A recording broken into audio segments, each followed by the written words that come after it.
Hey there everybody, welcome back to another video.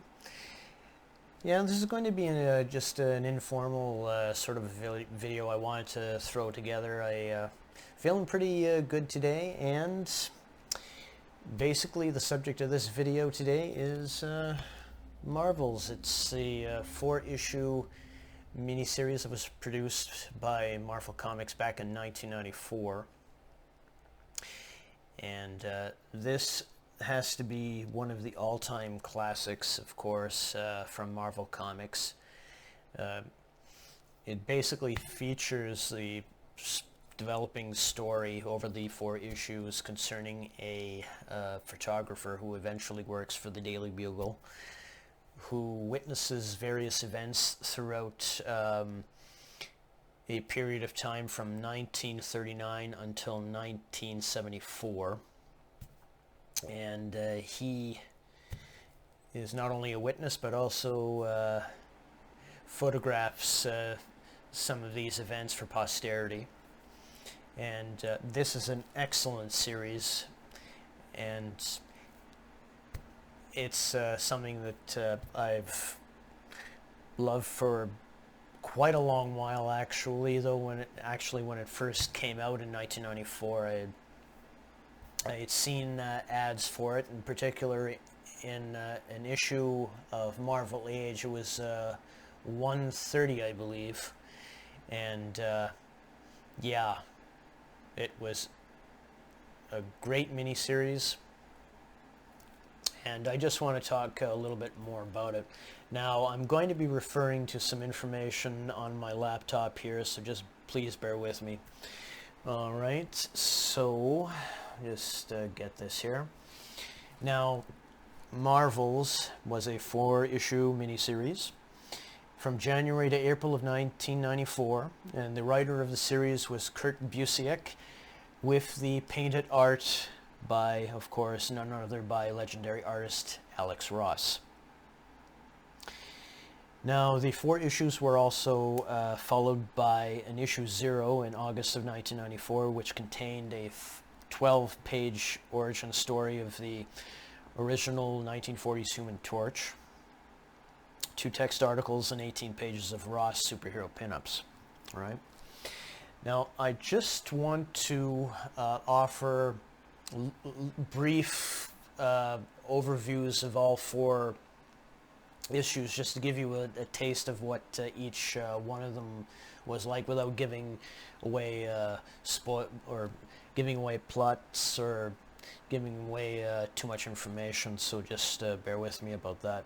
Now, the first issue is titled A Time of Marvels. Now, this begins in 1939. It deals with the appearances of the original Human Torch, the Submariner, Captain America, and it also deals briefly with World War II. The second issue is titled Monsters, and this, of course, is set in the early 60s, and this deals with the appearances of the Avengers, the Fantastic Four, as well as the early appearance of the original X-Men. And the third issue is titled Judgment Day, and this deals further into the 60s as it progresses. And also, yes, also, by the way, just to, sorry, I'd forgotten to briefly tell about what the 4 issues were about. This is basically about a photographer named Phil Sheldon, who is not only a witness but also photographs these various events that happen throughout the course of the 4-issue miniseries and throughout the different times. And he works at the Daily Bugle as a photographer, and basically he's there witnessing all these fantastic and amazing things happening, and he's part of the crowd, but also as well he's first-hand witness to all this stuff going on. And so you're basically getting a taste of what's happening through his point of view. Now, getting back to the third issue here, is called Judgment Day. And it deals with Tony Stark. It also deals with sightings of Spider-Man, and also as well it deals with the Silver Surfer and one of the Fantastic Four's most recurring protagonists, or I should say antagonists, sorry, and that's the World Devourer Galactus.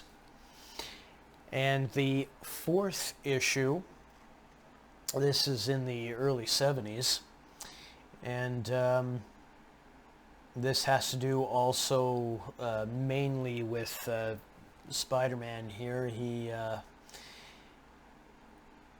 not only dealing with the death of Captain George Stacy, but also as well the death of Gwen Stacy, who was the girlfriend of Peter Parker, who of course is Spider-Man at that time. Well, of course, he was always Spider-Man in the 60s and the 70s, 80s, what have you. But that deals with basically the death of George Stacy, as well as Gwen Stacy, his daughter, and the impact that has on the public perception of Spider-Man. Now, also, just to point out that this series was compiled in a number of trade paperbacks. This is just one of them. This is a 2008 edition. This has not only the 4 issues, but it also has issue 0, which, again, deals with the origin of the original Human Torch. Now, of course, I cannot recommend this series enough. If you can get a hold of the original floppies, the original 4 issues, by all means do so. And also, as well, if you can get a hold of the trade paperbacks, any edition. I got a hold of this one because of the cover. Obviously, I love this. Love the cover of Spider-Man there. And yeah, definitely, if you can, get a trade paperback edition. It's well worth it. And I think among all of the 4 issues, I think my favorite ones would have to be the second one, Monsters, which of course deals with the appearances of the Avengers, the Fantastic Four, and the X-Men. But also, I think my other favorite one